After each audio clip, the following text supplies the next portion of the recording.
at a price of 0.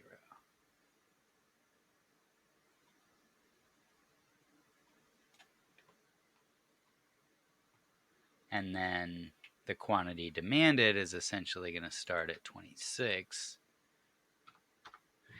And that's because, for example, with the quantity demanded, if we plug in a price of 0, in other words, we make our price 0 here, the quantity demanded is going to be 26. Let me label these things so that they're easier to stick with.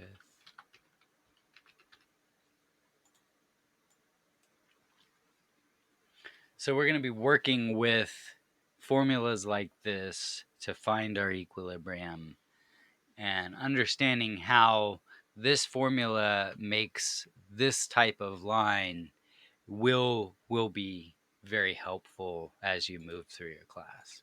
Another resource that I like to include is this. It's a graphing calculator type website. What it really allows you to do is kind of manipulate, like with the shifts and transformations, so you can actually create a variable and then work with the variable as if it's a slider. But in combination, these kinds of things, again, the graphs and diagrams should make this stuff make more sense, but they all work together and they're telling the same story. So if everything feels confusing, that's really where leaning on the chat, leaning on email and questions that I've had coming in are going to be very helpful. And so we're just gonna, the last thing we'll do here with this topic today is just quickly figure out what we would do with the equilibrium here. And again, don't feel, lost, or don't feel bad if you're lost or overwhelmed on this. This is kind of meant to show you where we're going with this as a way of kind of seeing,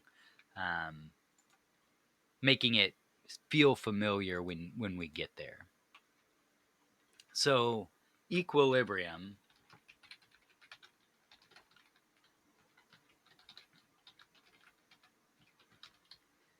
just means that quantity supplied and quantity demanded are equal. So in order to arrive there, what we're going to do is set the quantity supplied formula equal to the quantity demanded formula. -4 plus 8p equals 26 minus 2p.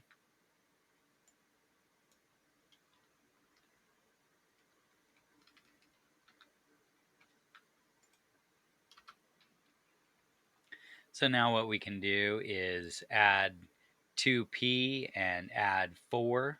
So we end up with 10p equals 30.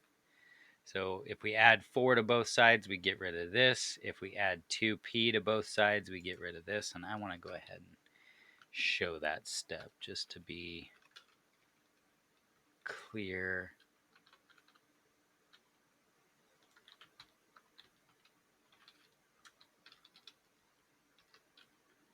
Becomes 8p equals 30 minus 2p plus 2.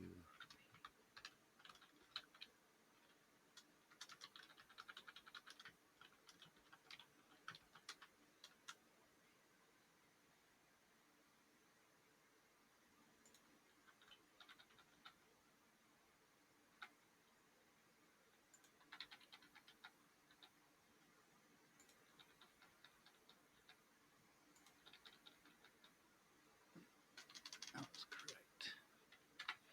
So that's kind of how we're arriving at 10p equals 30. And then p is just 10 divided by 30.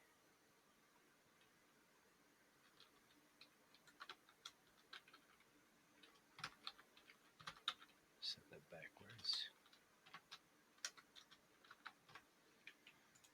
equals 3. So that tells us our equilibrium price when we set price and if we set supply and demand equal to each other.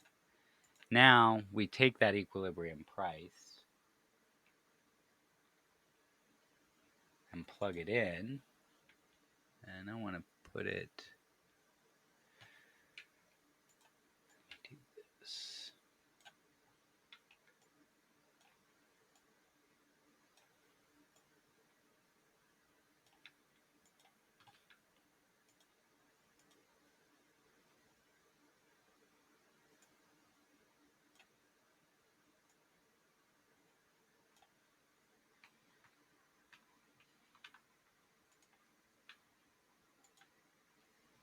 So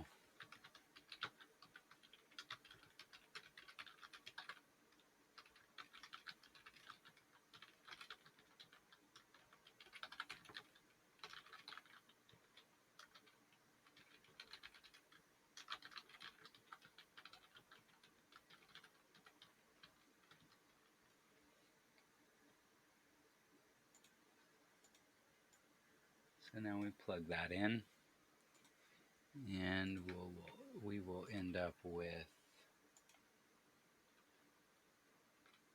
QD equals 26 minus 2 times 3. QD equals 20. Or we could go QS equals negative 4 plus 8 times 3 equals QS equals 20. So we're either at negative 4 plus 24, or we're at 26 minus 6. And so when the price is set to $3, the quantity that we supply, that we put on the shelf, and the quantity that we demand with people in line is equal at 20. And let me make sure these are both visible. There we go.